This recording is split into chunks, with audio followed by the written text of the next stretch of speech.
I think we're live. What's going on, everybody? Actually, I'm not sure. I'm going to check and see if it's live. Sorry. Just making sure that it says that we're live. Yes, we are. All right. Act like those first 2 seconds didn't happen. What's going on, everybody? Let's see. Mark Curtis. Les, what's going on? Joe Pruitt. Hey, Joey, been doing any riding lately?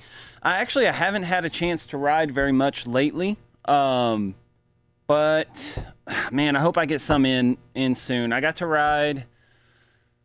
I was doing a bunch. I was riding back and forth and using any excuse I could to get on the bike. But I haven't been able to do that the past 2 weeks. So it's tough because I've been bringing the kids to the shop in the morning instead of Heather bringing them to the shop in the morning, and it's tough to fit 3 people on a motorcycle. So I guess I could bring one kid, drop them off, go back and get the other, and that give me some more riding time. Let's see, Willie, what's going on, dude? Thanks for letting me know that it was live, guys. You were a little too slow. There's a bit of a delay, so do better. That's all I can say. Good to see you again, Willie, though. Grant, what's going on? Dylan Mansell, John Krantz, Heather, hello. Let's see. Tacticus, hello, what's going on? Mark Curtis, you need a sidecar. Man, I might not be opposed to that idea. Good evening from Casa de Catass, you wild and wonderful ruffians. Hello, sir. Zach, tough but not impossible. That's right. And Jay Brown, what's up? Not much, man. Just hanging out, trying to get as much stuff packed up here at the shop as we can. It turns out there's a lot of stuff here. So we still got a bit to go. We're trying to get out by the end of the month, but we'll see how it goes. Let's see. Scott, he says, how's it going? It's going pretty well, man. Can't complain too much other than being busy around the shop, which isn't a terrible thing. So just keeping on. Let's see. Austin felt left out, so he had to add, good evening from the Attorneys for Freedom Law Firm. I guess you just work every Wednesday. Hey, Joey, happy holidays to the crew. Any update on the Birdsong blend? Unfortunately, I haven't heard anything from Joe since the last update he got, which he sent out to everybody, I believe, all the people who had pre-ordered it. They are still trying to get some of those final things worked out. I'm hoping that it's something soon.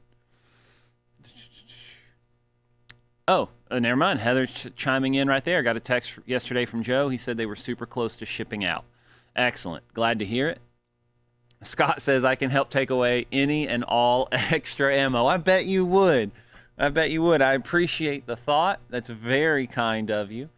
You could, yeah, I mean, come on down here. You can help us move the ammo from here to wherever it ends up. We've kind of been divvying it out. Monday through Thursday, 8 a.m. to 7 p.m. Arizona time. So that's an hour behind us. So you just cruise through the last hour, just not getting any work done, just listening to me ramble. I probably shouldn't drink that water because I left it in here from last time. So, from Tennessee to Michigan, copy. Hey, man, listen, there might be some that you could grab. To quote my friend Sam, good evening from location at address. I'll get work done if any comes in after 6 p.m. Yeah, so what Dylan's getting at is he had a buddy come through the fight, and it's one of the things that, so normally when you take the fight, we give everybody the address to say. 116 Wood Avenue, right? Like, hey, when you make your 911 call, this is where you're at, kind of thing. and it's been fine.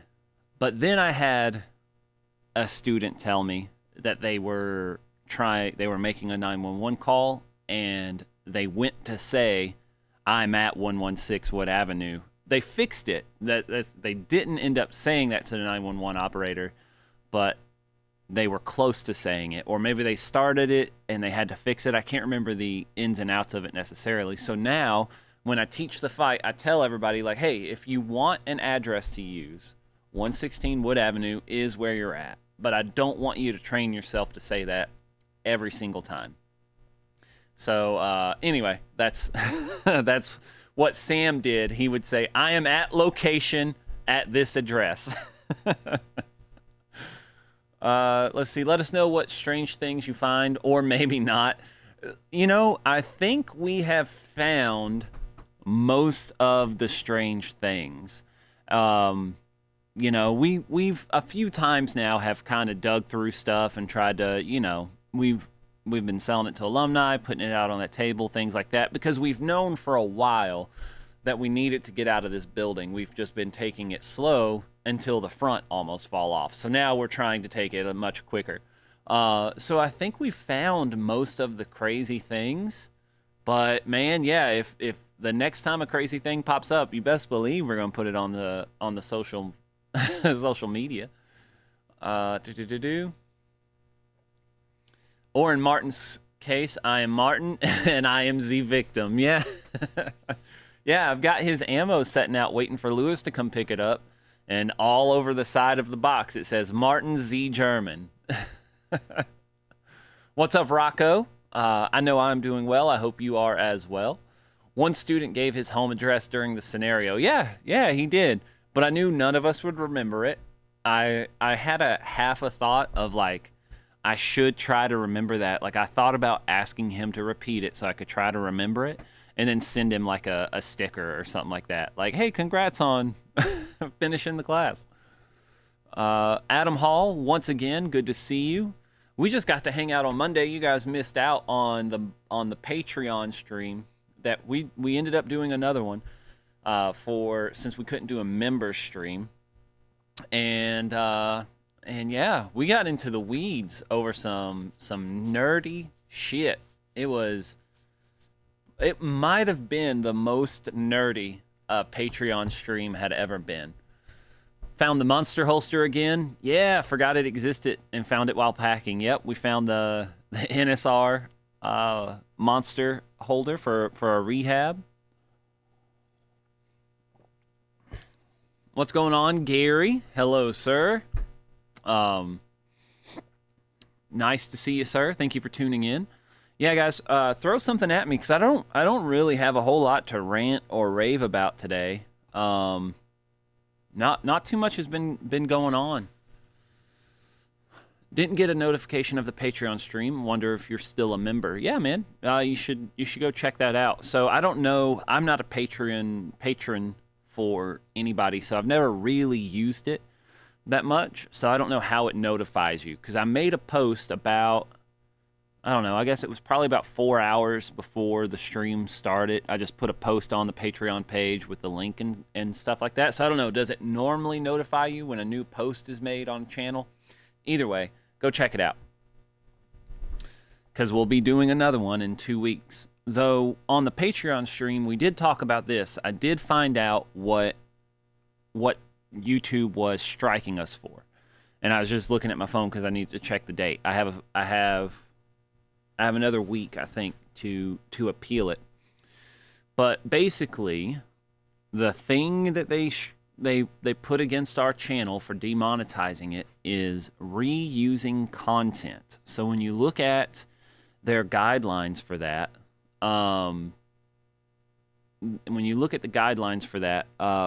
it says things like posting content and not changing it enough. So if you put up you doing commentary over a movie, but then you didn't do enough commentary, or if you were trying to take someone else's content and make a parody of it, but you didn't change the content enough, so on and so forth, things like that.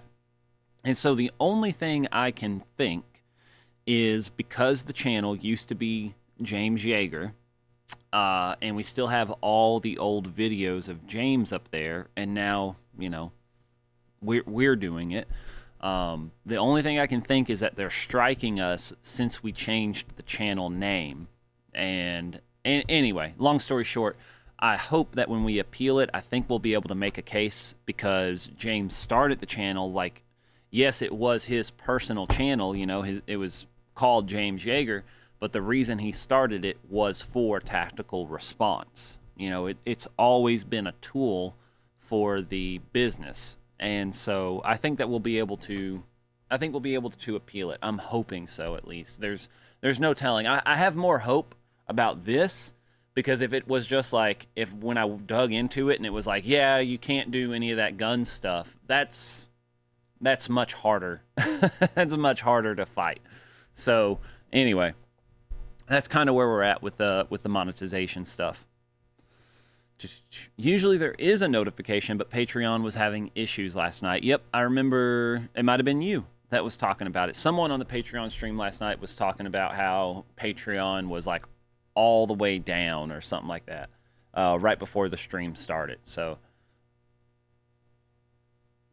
hopefully they'll get that sorted out.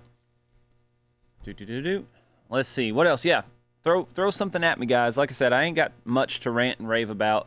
Otherwise, this will just turn into another nerd stream, Adam was here for the fight. Of course, as you could tell, Dylan was here role-playing as well. I know we talk about this all the time, but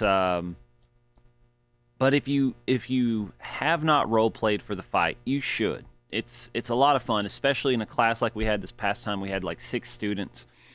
So you got to go through, every role player got to go through, or at least see 6 other people go through those scenarios, and you get all that experience. We've talked about it 100 times, but if you can't make it down to Camden for the fight, I think you should look into force-on-force training near you and see if they offer something similar. The ability to role play through a class, through a force-on-force class, a good force-on-force class. I mean, it cannot be understated. It is so good for the role players and the students to have people who, boom, are know what they're doing, understand that they're putting the students before themselves, and everything like that. So if you can't make it down to Camden, look somewhere nearby that offers force-on-force training, and do your research, make sure it's a good class. Go take the class, because I bet that's probably a prereq for being able to role play for them, but then fucking do that thing. Yep, Scott said he talked to Adam about it, didn't even think that it was the last fight in the building. Yeah, it will be, because even if we're not out of here by December 1st, even if we end up hanging out until through the month of December, we don't have another fight until mid-January. I cannot imagine that we're not out of here by January. So this was the last fight that we're going to have in this building, It's bittersweet, I've talked about it last week or something like that, whenever we were, but I've been coming to the same building. I've been coming to the same building the past, going on 12 years now for work. So it's crazy to think that now we have to move on to a new chapter. Had a great group of students. We did. The students in this, anybody who shows up for the fight is typically squared away, unless it's like their first class. Then it's it's hit or miss sometimes with that, but anybody who's taken any other of our classes and then shows up for the fight, they're typically squared away. You learn just as much, if not more, role-playing. Role-playing is a great experience. Yep. All that good stuff. Core Dynamics does force-on-force, and we need role players. Yeah, Core Dynamics out there in Arizona. If you need if you need some force-on-force training out there in that area, fucking hit up Austin. What's up, Thad? Hello, sir. Is there a hard date for Jay's sniper experiment thingy? No, there isn't, Mark. Apologies, but at the moment there's not. Jay has pretty much moved back down to Florida. He's still coming up and helping out when he can, but he's got some priorities down there that he wants to take care of. So unfortunately, what that means is we never got the sniper thing settled.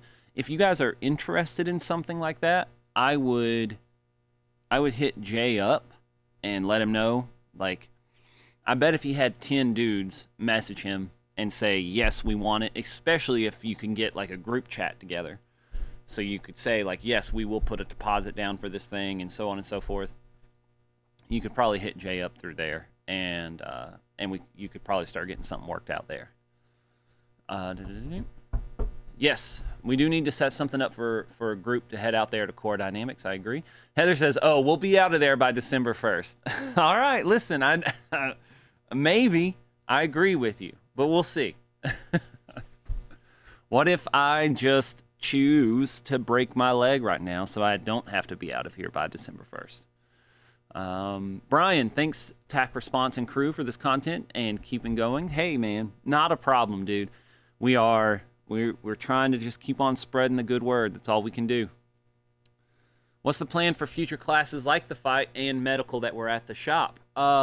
So the plan is to teach them out at the range, because other than medical, anytime we have taught the fight before we got this building, anytime that we taught the fight here in Camden, it was pretty much taught outside.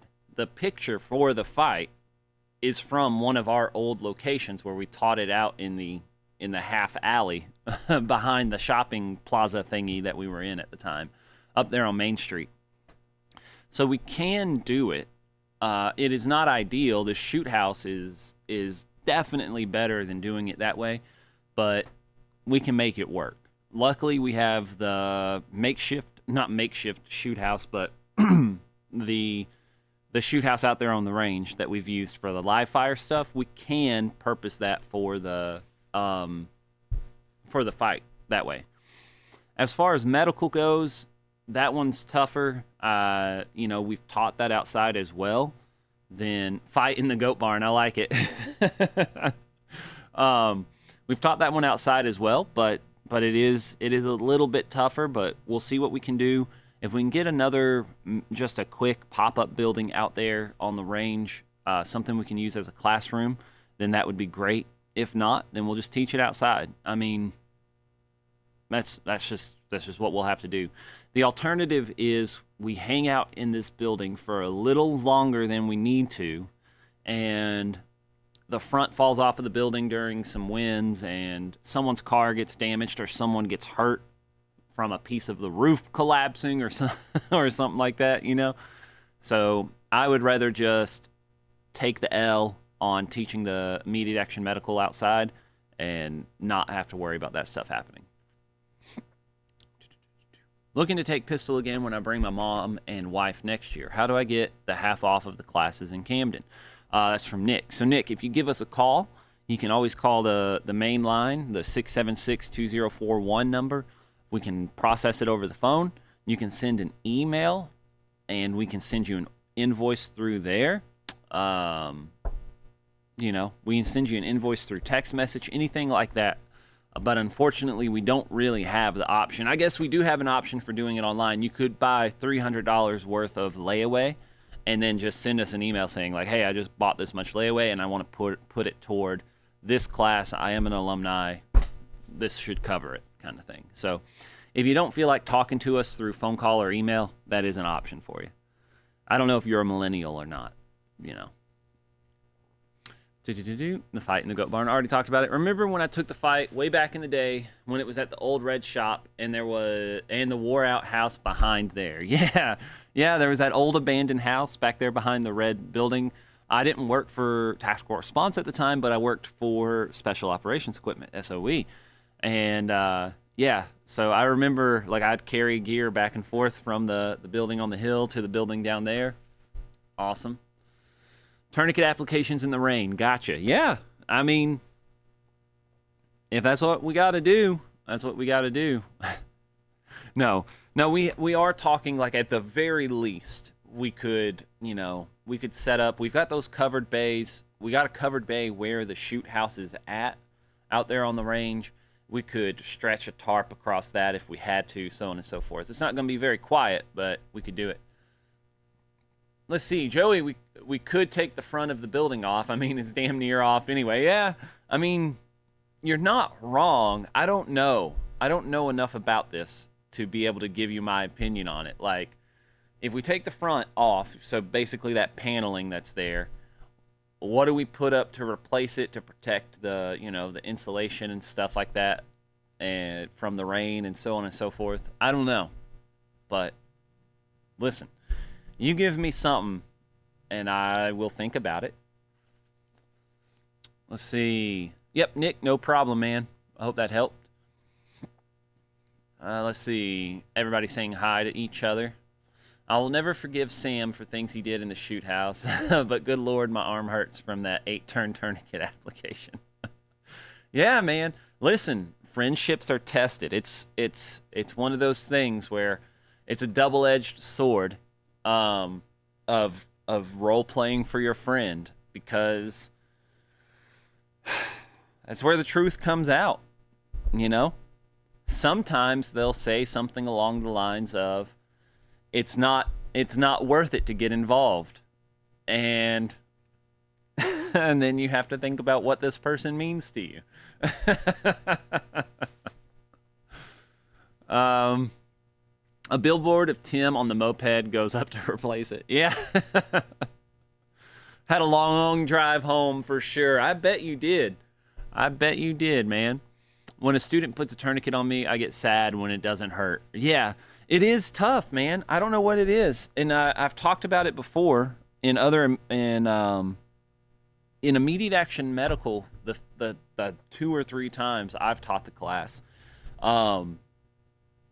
there are some students. There's always one each time that I've done it who won't put the tourniquet on correctly because they don't want to hurt the other student. And I'm like, man, like, I don't know how you have to visualize this in your mind. Like, if you don't do it correctly now, you're not going to do it correctly out there. You can't be scared of hurting this person. So I don't know what you need to think they did to you, what they said to you, but I need you to want to make this hurt. Like, it's not right if it doesn't go on with a little bit of pain at the bare minimum. Gotta be Tim in the tub. I mean, listen, that sounds like we need to start a vote on social media.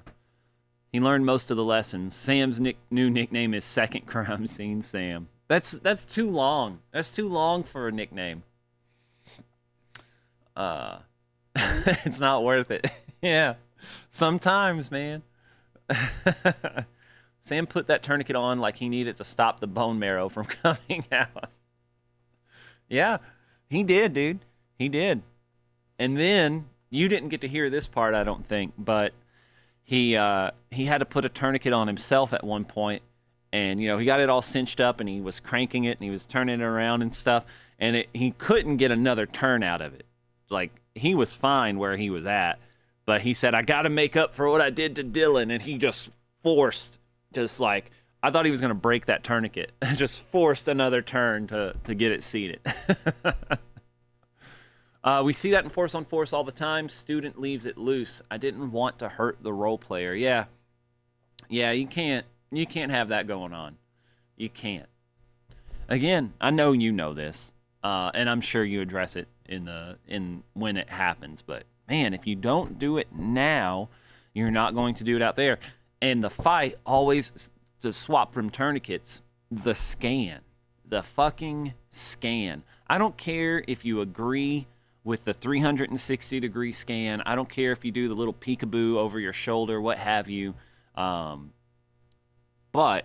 if you're on the range and you're doing a thing, a scan in particular, you're doing that thing, whether it's the full one or the peekaboo, if you're not actually practicing or telling yourself, I am looking for things, you're not going to do it when it matters. Because every time I teach the fight, there's at least one scenario where a student just looks at where another bad guy is, but they do just a real quick, like, bloop kind of thing, and they never see the dude. And I promise, if you haven't had the fight, they're not hiding. They're not. I specifically tell the role players, ask Dylan. I was making a big deal out of it. I specifically tell the role players not to hide behind a thing and get them that way. We're not looking for gotcha moments. We're looking for reinforcing good behavior. I don't want to punish anybody for doing the right thing. And so anyway, like this, like, it is always just reinforced to me how important it is to actually look for things. Yeah, don't just look, see. I mean, so let that be. Anyway, I know you guys get it. I'm preaching to the choir here, but sometimes I don't know what it is. The fight really can solidify some of those things, in the sense of like what we do, and not even necessarily what we do, but the importance of whatever it is you believe in. Again, talking about the scan, talking about using the slide lock, doing a slide lock reload, doing a attack reload, so on and so forth. Like, you can't not take it serious on the range and then expect it to work when shit hits the fan. I mean, that's with all of this stuff. Any of these physical skills that we're trying to get better at. If you don't take it serious when you're practicing, you're not going to do it the way it matters in an actual situation. Love me some force on force. Yeah, man. I know you do, dude. You missed out on the last fight here, but maybe you can come down and roleplay for the first fight out on the range. Just here, shipping location for Charitable Warrior. I heard the shop is moving. Let's see. That is something. If Heather's still watching, maybe she can chime in and tell you. But give us a bit. We'll make an announcement for the Charitable Warrior stuff, and let you know. Getting your ass handed to you sucks for your ego. It does. It does. It's funny. I was talking to this class before we started, and it's one of those things that, I don't know. Do we do a disservice? I don't want to intimidate anybody from taking the fight, or not just the fight, but any good force-on-force training. And we talk about all the time, and that's why James didn't like people posting video or pictures of where the sim rounds hit your arms and stuff like that, like, because nobody wants to take the class then, so on and so forth. So I don't know. It's just tough. I was talking to this student before we started, or this class before we started, and I was telling him, like, yes, you will absolutely bruise your ego. But the only people that bothers are the people who their ego is who they are. I don't know, who are so wrapped up around how well they do on the range that that hurting that ego, upsets them as badly as it can. So I think for most people, the fight is ego bruising, but not in such a way where you won't recover from it. But for those guys whose ego is their whole thing, I mean, that's tough. That's tough. I mean, that goes one of two ways. It is they were so wrapped up over their performance and results on the range that whenever they realize they can't do those things under stress, that they fall apart. And I do worry that they don't take this stuff seriously anymore, and then they kind of fall out. But there's also the ones who they did this thing and then they realize they can't do that thing under stress, and they get broken down and tore down, and then they're able to understand and push themselves through and start taking it more serious. So anyway, okie dokie, yes sir, absolutely. If I was closer, I'd role play every class. I know, I know you would. I know you would. I have no marks from sim rounds this time. Yeah, me neither. Sometimes I'll show my marks, but I'll preface it with, you won't get shot this much as a student. I just tell people it stings for a few seconds, and under adrenaline, it won't hurt at all. Yeah, well, I mean, so if you have somebody who is interested in the class or has already signed up for it, I guess that's one thing. But what I agree with James on is we shouldn't just post a bunch of pictures of it online, like, just took the fight this weekend, check out this gnarly, mark I got, because that's going to turn too many people off. Too many people who need it and would do it otherwise. You have to hurt your ego to learn or get better. Nobody has ever gotten better at something by staying in their comfort zone. Exactly. Yeah, I agree. I agree 100%.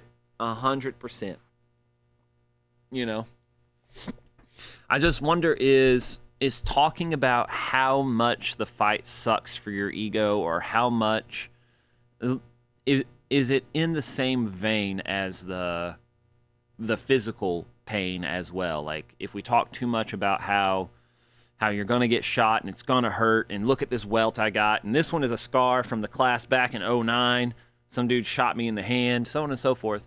Is it in the similar vein if we just harp on not harp on it, but if we push that too much? Like, people should know that yes, you will lose in some of these scenarios, but maybe if we add the tagline, your ego will be bruised, but you will be better for it.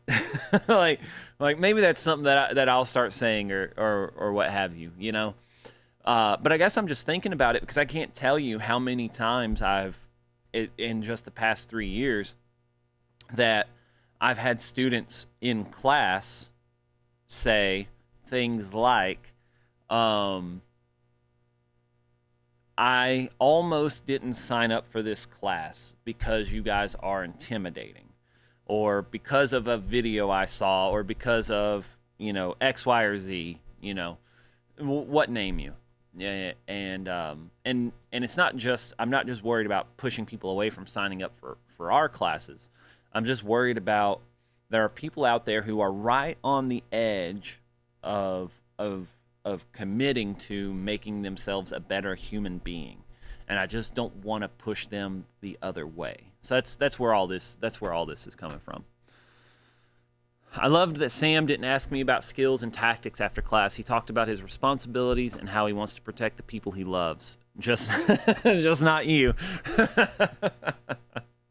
Yeah, I mean, you could take that as a compliment, because he knows he doesn't have to protect you, because you can protect yourself. So that's probably what he meant by that. Dylan, that means Sam did some learning. Absolutely. Dylan says, if you sacrifice your ego in the fight, you get to roleplay and stroke your ego. Just saying. Yeah, until you end up shooting the instructor who is standing behind the student. And both times I got shot, it was very obvious that they were low left shots. So some role player, not going to name any names, but that starts with a D and rhymes with Dean, was mashing the shit out of a trigger.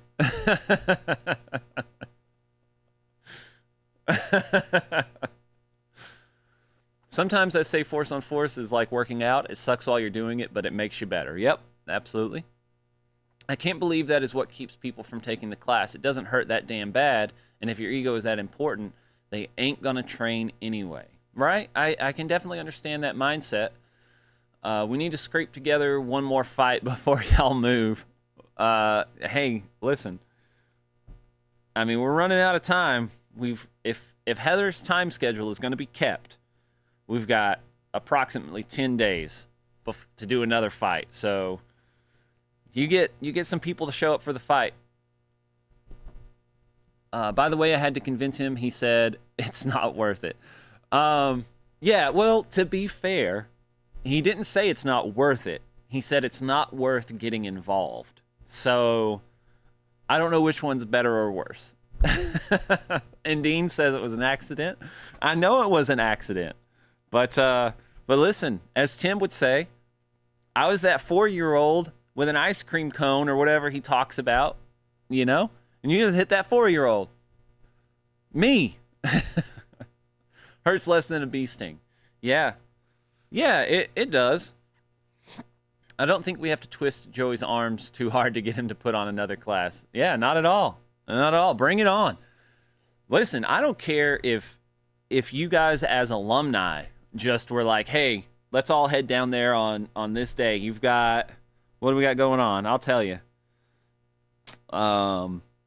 Yeah, up until next weekend, not next weekend, up until sometime next week, up until sometimes next week, next Monday through Friday, if a bunch of alumni showed up wanting to take the fight, I'd make it happen. Because then I'd just make you help us move when we were done with the class. If it was advertised as the fight in the classic shoot house, we might swing it. Yeah, it might. I would hope a 4-year-old wouldn't be walking around so casually during a gunfight. Well, you know, they've probably got the AirPods in and AirPods in, and they don't even know what's going on, man. Come role play if it happens. Let me know. I'll help you move. Yeah, I know, guys. Today what I was working on was some business stuff, but tomorrow my plan is to haul some shelves off, get some stuff packed up. I think we'll probably be ready to start calling people in to really help move come next week.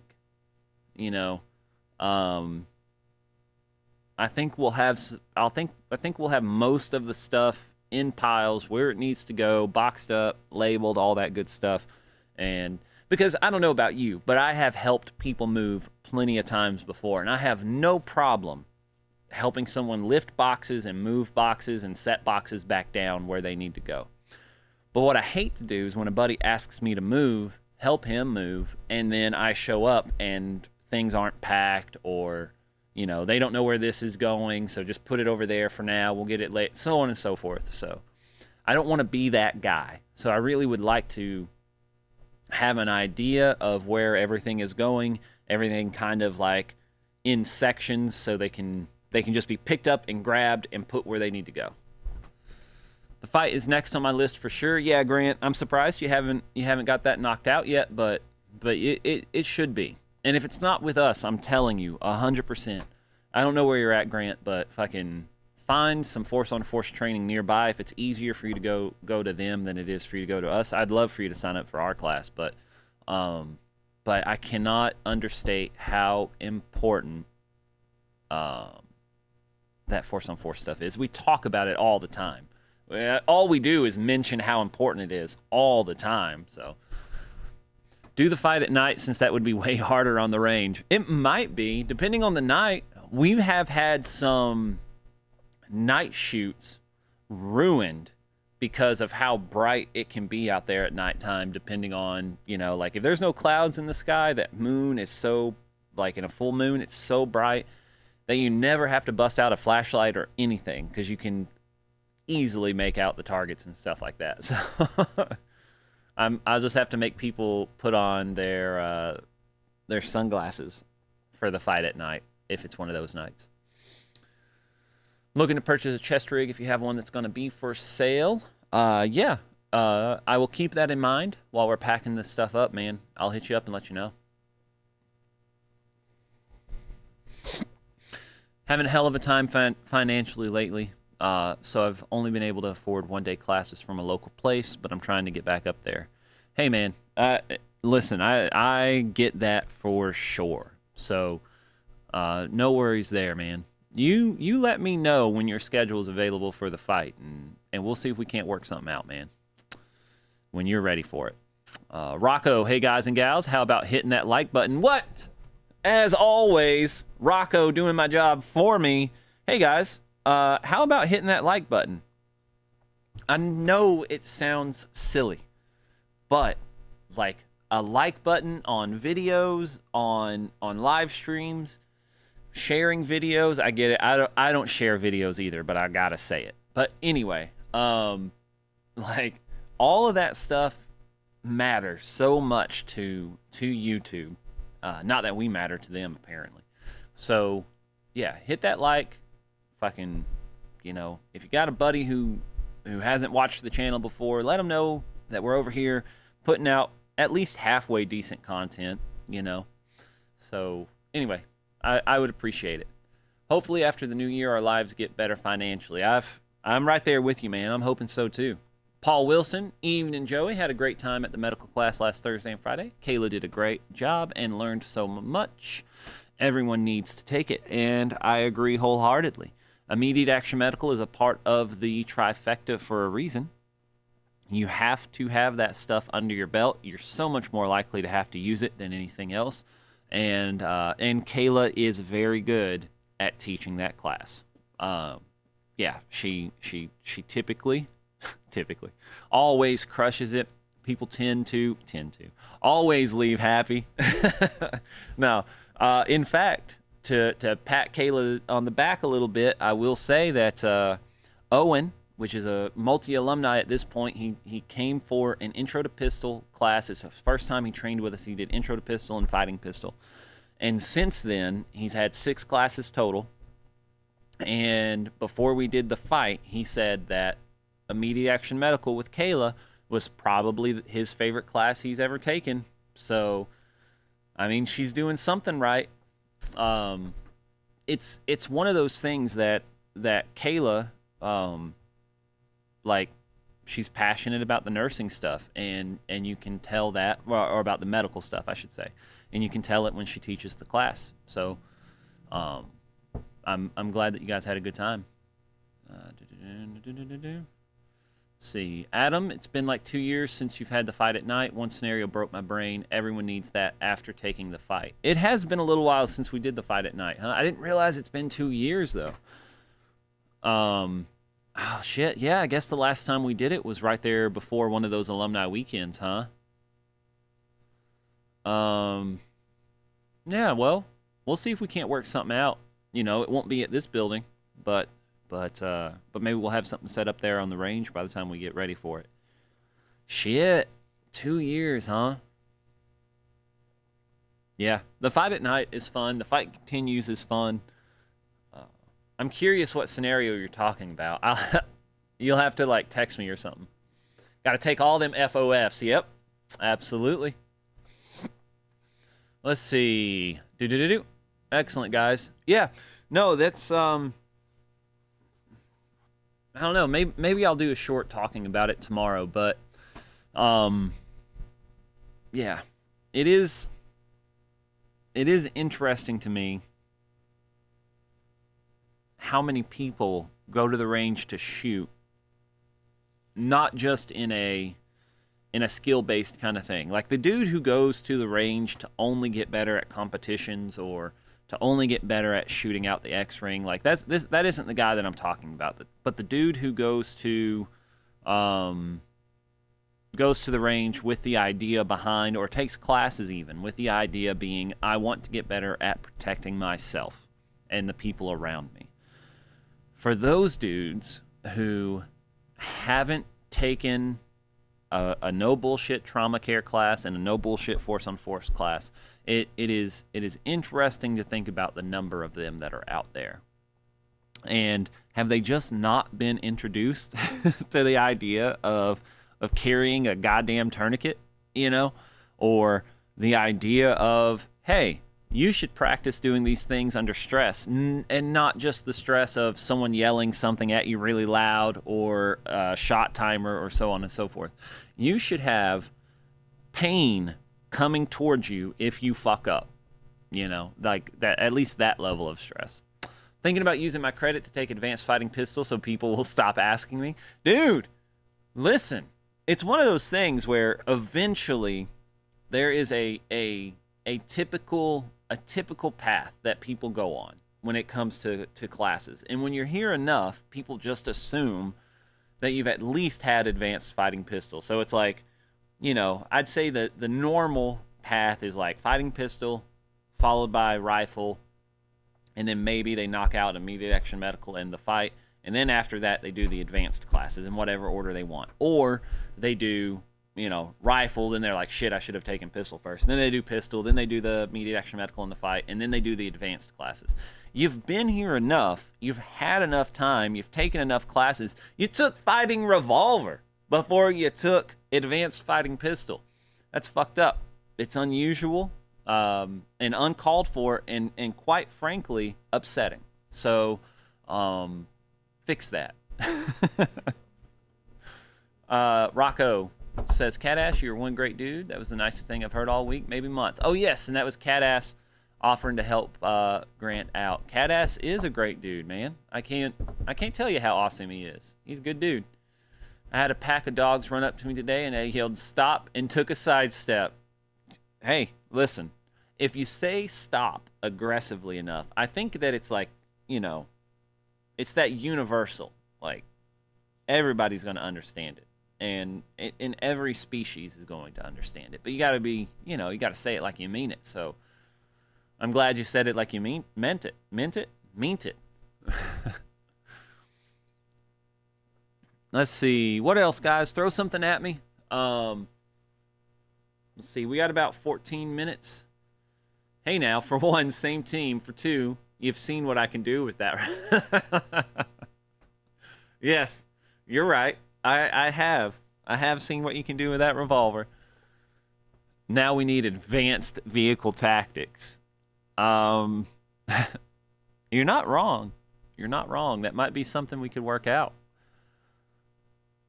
Just, yeah, that's not a bad idea. Fast and accurate revolver.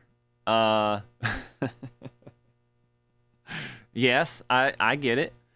I thought, I swear, and I could be wrong. Because I hadn't been working here for long when James started doing when we started doing the fast and accurate classes, so pistol and rifle. But I swear we had a fast and accurate shotgun class. But but it's just in this back of my brain. I've never seen the outline for it. I've never seen the curriculum for it or anything like that. But I could have sworn that we had a fast and accurate shotgun class, and it would have been fun. Advanced fighting revolver, yep. I mean, the square of death drill would be, probably a little different, but I didn't mean to sound like, and you didn't. First off, you didn't. That was just cat ass fucking being awesome. So don't take it that way. There's people all over the world that would trade my problems for theirs. Yeah, for sure, no doubt. But that doesn't take away from your problems at all, and it doesn't take away from the fact that you've got a family here who wants you to take the fight because you need it. But I definitely understand where you're coming from, Grant. But yeah, you didn't sound like poor pitiful me or anything like that. In for advanced vehicle tactics, or if you get petty up there, I should reach out to him. Brian Sayers has trained with petty a lot and stuff like that, so we could probably talk him into to bring in one of his classes down here. I mean, we've got the facility for it, that's for sure. I'd love more team rifle vehicle stuff. The last drill left me wanting more. Yeah. I get that. Okay. So I'm just curious. It's like, I don't know if it would be a 2-day class. I don't know how much more in depth we can get over the vehicle tactics stuff, but maybe we could do a one day thing. Advanced vehicle low light. We'll do the advanced vehicle revolver fight continues at night. How about that? I'm actually thinking about retiring from my current job so I can draw retirement and get another job so I cannot be poor anymore. Yep. It's a bold strategy, Cotton. Let's see how it plays off.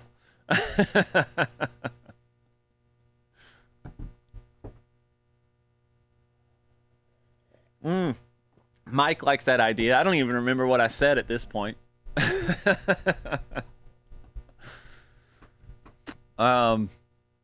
Damn.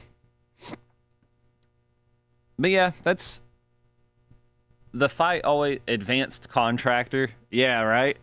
I think that's just turns into Super Troopers, where we just have you wear plates. And we're like, let's see what happens. Advanced. The ultra advanced. When's the advanced press check class gonna happen? It's called the fight, because you have to do the press check absolutely correctly to not fuck up those sim guns if you do a press check. So, yeah, the fight, I think, covers all of that.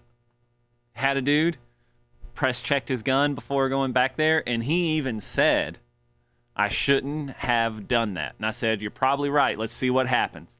And it malfunctioned on him as soon as he went back there. So as soon as he went to do the thing, it was like click, and I knew it, he knew it, he fixed it. It was not a big deal, but it was absolutely, I knew it was going to happen. Every class from the vehicle with nods. Yeah. Listen, there's two things that I've been thinking about a lot lately. One is from Brian Sayers. I agree that I think he does a very good job in his night. So 3R operations in his night fighter class that I took. He said, as instructors, we talk about like all the time how important cover is, and then we'll do like one block over using cover, and then we don't do it anymore. And so in his class, he has you start using cover from the first drill, pretty much. Boom, like out the gate, because that's how strongly he feels about it. He wants to train you to look for cover and use it. The other thing is talking about vehicle tactics. This has been on my mind since the last time I taught an advanced fighting pistol class. We do a vehicle tactics and low light lecture and home defense, like real brief versions of those things to get people interested in of course, those classes. But we talk about how the most vulnerable times for you as a person is when you're leaving a destination, arriving at a destination, and that is getting in and or out of your car, right? So if somebody's planning to ambush you, so let's say you have a stalker, right?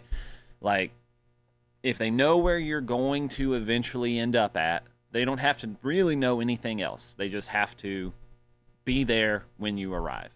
So it doesn't matter how you change your route going from point A to point B. If they know either one of those points, whether it's your start or your end, they can wait for you there. It doesn't matter what else you do, they could be there.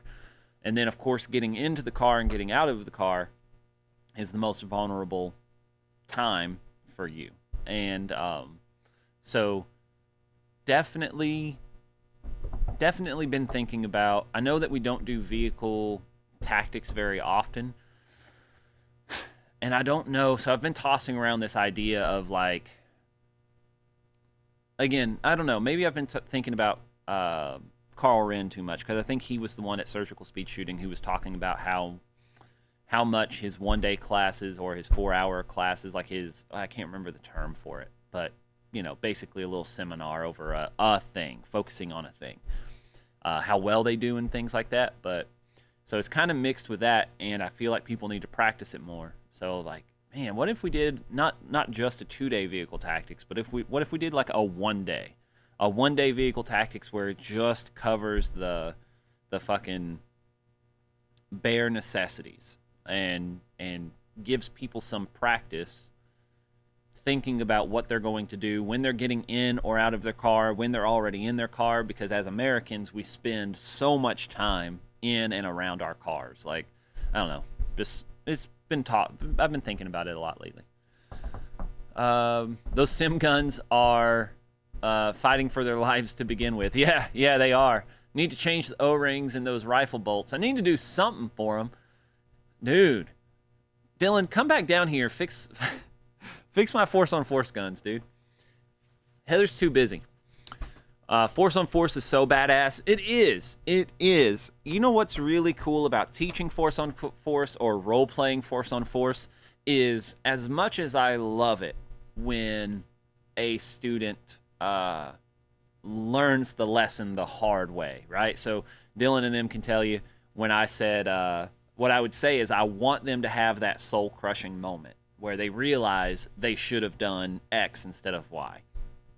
As much as I love that, because it is a teaching moment, what I love even more is when someone absolutely crushes it. And I don't mean like, I just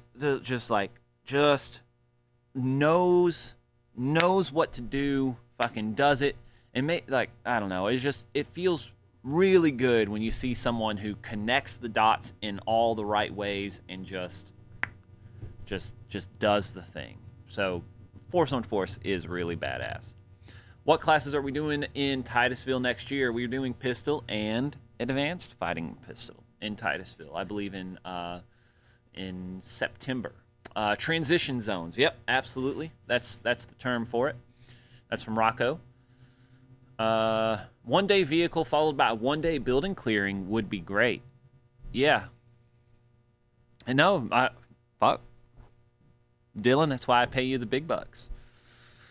By the way, the 101 debriefs worked really well for Sam. I think that the 101 debriefs ended up working well for... I'm glad it worked well for Sam. Let's start with that. I think it ended up working well for most of them. But what I will say is we did get through less scenarios as we normally would. But some of the scenarios, we talked about this in there, but some of them do teach very similar lessons and things like that, so I didn't feel too bad about not getting through every single one of them. We've got 20 scenarios, so when we have 2 dudes show up, we can teach for 2 full days. So anyway, so that was the only thing that was in the back of my mind, but I think that being able to have them immediately start processing the things and being able to ask them the questions right then and there, like, hey, like, was there a better option, or, you know, all that stuff, being able to, while it's fresh on their mind, I think it was convenient, and not convenient, but productive. Do you have trouble getting in and out of cars being a big dude? I do. That's why, so I don't have any problems getting in and out of the trucks, of course, right? So I've got a black Dodge Ram, you know, the one that James had before he bought the big black Dodge Ram. So getting in and out of the truck, easy peasy, a-okay. But yes, any other car, if I have to drive Heather's van, if I have to take Caleb's car anywhere, or literally almost any other car I get into, yes, it is a pain in the ass getting in and out of those things, for sure. Did you put Heather to work rebuilding the sim guns? Not yet. She, in her defense, she's been busy, but the second I see her sitting around twiddling her thumbs, I am going to have a job for her. Jose Rivera, what's going on? Good evening to you as well. Vex Rich, you're in Tennessee? Yes, we are. Camden, Tennessee, hour and a half west of Nashville, is the best way to describe it. I know Don was the MF armorer, so can I be the SOB armorer for those sim guns? Yes, you could be, officially. Look, you've done it. I drove through Tennessee once. It's a beautiful state. It is. It's one of those things that, like, I haven't been to every state, but Tennessee, man, it's right up there for being a nice state to drive through. That's for sure. It's tough to beat the stuff out west. Maybe it's because it's novel to me every time I go out there. You know, I'm not used to it or anything like that. But if you want the mountains, we got the mountains. If you want some more flat stuff, we got some more flat stuff. You know, well, I dig it here. I think we're pretty cool. Right where the bullet is on the wooden plaque. Oh yeah. Wait, yeah, right around there, somewhere, something like that. I was at Mickey D's picking up food for my son. I watched a dude walk by the building. As I left, he was walking the other direction, so I knew something was up. I put the food on the car and waited ready. Yep. Good on you, man. Yeah, got to be paying attention. Potholes damn near killed me, though. Dude, they damn near kill us, too, so don't feel bad about it. Particularly between here and Nashville, once you get into anywhere outside of one of the major cities around here, but Nashville's the one I drive to the most often. So, fucking Christ, dude. I mean, so many of my friends' tires have been blown out going into or out of Nashville because they, yeah. Oh, look, yeah, Memphis as well. Yep. Dylan was saying you must have been in Memphis, and you chimed in on that side through Memphis. Hell yeah. Dean says Michigan potholes are 100 times worse than Tennessee, Joey. Yeah, well, listen, Dean. It's not my fault. I haven't lived somewhere. And that's, again, some people have worse potholes than you. But just because that's true doesn't mean that your potholes aren't important either. Doesn't mean that your potholes don't affect your life as well. So you got to take care of those potholes in your life, you know. And I think that's a lesson that we could all walk away from with this live stream today.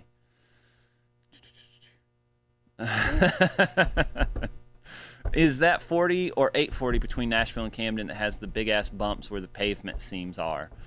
I have no idea. Probably 840, I would assume. That's the bypass. Thank you for joining me today for Tennessee Highway Talk. I believe the 840 is the bypass to get around Nashville when you're heading, don't want to go in that area. New Mexico roads and a lot of Arizona roads, interstate, make Tennessee and Kentucky roads seem smooth as glass. Damn. All right, guys. Well, I think that's about all the road talk I got in me. It is 8:02. Thank you, as always, for tuning in, guys. We'll be back next Wednesday for another live stream because we do this every Wednesday. So, as always, thank you for tuning in. If you haven't hit the like button yet, please go ahead and do so. All that good stuff. And remember, this is the way. This is the way, guys. I'm going to get up and press the buttons because Shelton doesn't love me and he doesn't do it for me anymore. This is the way. Bye.